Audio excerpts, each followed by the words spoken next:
আজকের ভিডিওতে আপনারা দেখবেন কি করে ইলিশের চেয়ার বাতাসে ভাসতে থাকে আর কিভাবে ছুরির দ্বারা তাকে হত্যা করা হয়।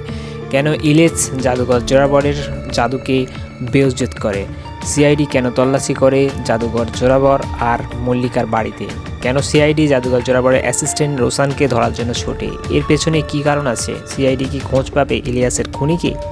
তাহলে চলুন ভিডিওটা শুরু থেকে লাস্ট পর্যন্ত দেখা যাক কেন এসব হয় আর শেষে কী হয়। একটা টিভি অ্যাঙ্কারের সাথে ভারতের সমস্ত জাদুঘরের একটা মিটিং চলছিল, যেখানে তাদের জাদু এবং আত্মার ব্যাপারে কথা চলছিল। ঠিক তখনই ইলিশের চেয়ার বাতাসে ভাসতে শুরু করে আর পেছন থেকে 4 থেকে 5টা ছুরি এসে গেঁথে যায়। কয়েক ঘন্টা আগে জাদুঘর জোরাবরের শোতে জাদু দেখাচ্ছিল, ঠিক সেখানে ইলিশ পৌঁছায় আর তার জাদুকে বেইজ্জত করার চেষ্টা করে। ঠিক সেই কারণে জাদুঘর জোরাবর তার শো সেখানেই বন্ধ করে দেয়। ঠিক তারপর সিআইডি পৌঁছায় ইলিশের বাড়িতে। তখন ইলিশের লাশ পড়েছিল। অভিজিৎ একটা কাপড়ের টুকরো পায় যার ওপরে কারোর একটা বুটের ছাপ ছিল। দেয়া দেখে যে ওই ঘর থেকে বাইরে যাবার জন্য দ্বিতীয় রাস্তা আছে। এরপর সিআইডি টিম মল্লিকা আর জাদুঘর জোরাবরের সমস্ত জায়গায় মিটিং ক্যান্সেল করিয়ে দেয় আর তাদের বাড়িতে গিয়ে তল্লাশি করে।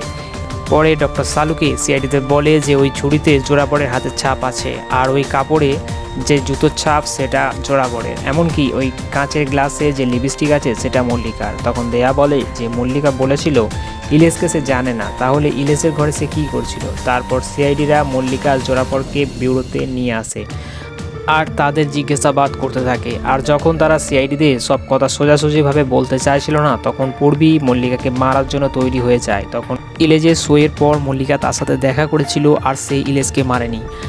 আর জাদুঘর জোরাবর বলে সে খুন করেনি, কারণ সে একই সময় দুই জায়গায় উপস্থিত থাকতে পারে না। যে সময় ইলিশের খুন হয়েছিল সে তখন দিল্লিতে প্রোগ্রামে ছিল। এরপর জাদুঘর জোরাবর টিভির অ্যাঙ্কারকে বলে যে ইলিশের হত্যা একটা আত্মাই করেছে, কারণ সে তার জাদুতে আত্মাকে অসম্মান করেছিল। পরে পূর্বী বলে যে ইলিশের মৃত্যুর পর আরও ফেমাস হয়েছে জাদুঘর জোরাবর। পরে সিআইডি যায় ইলিশের অফিস তল্লাশির জন্য। পঙ্কজ একটা পোস্টার পায় আর যাতে প্রমাণ হয় যে মালয়ালম জাদুঘর ছিল ইলিশ। ঠিক তখনই পূর্বী দেয়াকে ফোন করে আর বলে যে জোরাবর আর অ্যাসিস্ট্যান্ট রোশান আগের সপ্তাহে ইলিশের সাথে 3বার দেখা করেছিল। আর যখন সিআইডিরা তাকে ধরতে চায় তখন সে পালিয়ে যেতে থাকে, কিন্তু রোশানকে দেয়া ধরে ফেলে। তখন রোশান সিআইডিদের বলে যে ইলিশ তাকে 5 গুণ বেশি মাইনে দেওয়ার কথা বলেছিল আর এটা বলেছিল যে তাকে জোরাবরের মতো বড় জাদুঘর বানিয়ে দেওয়ার জন্য। এই কারণে জাদুঘর জোরাবরের বদনাম করার জন্য ইলিশের সাথে সে যুক্ত হয়েছিল। পরে দ্বিতীয়বার যখন সিআইডিরা ইলিশের ঘরে তল্লাশির জন্য যায় তখন 2টো স্পাই ক্যামেরা পায়। দ্বিতীয়বারের জন্য সিআইডিরা যখন জোরাবরকে ডাকে তাকে জিজ্ঞাসা করে যে সে মদ্যপান করতো কিনা। উত্তর দেয় সে অল্প অল্প কিছু সন্ধ্যের সময় করতো, কিন্তু আর এটাও বলে যে একদিন হোটেলের মধ্যে সে অনেক বেশি মদ খেয়ে ফেলেছিল, যার ফলে সে জ্ঞান হারিয়ে ফেলেছিল আর 12টার পর হোটেলের লোকেরা তাকে তুলে নিয়ে যায়। পরে পেটি বলে ইলিশকে কোনো জাদুঘরই মেরেছে। তখন দেয়া বলে জোরাবরের অ্যাসিস্ট্যান্ট রুসালি সেও একটা জাদুঘর। তখন দেয়া রুসালির নাম্বারের লোকেশান মার্ডার হওয়ার আগে এবং পরে চেক করতে বলে। তখন পূর্বী বলে 2 দিন রাত্রি 1টার সময় রুসালি তার কলেজে গিয়েছিল। সিআইডিরা যখন তার কলেজে পৌঁছায় আর তা জানতে পারে যে অনেক বড় ইলেকট্রিক ম্যাগনেটের আবিষ্কার করেছে রুসালি।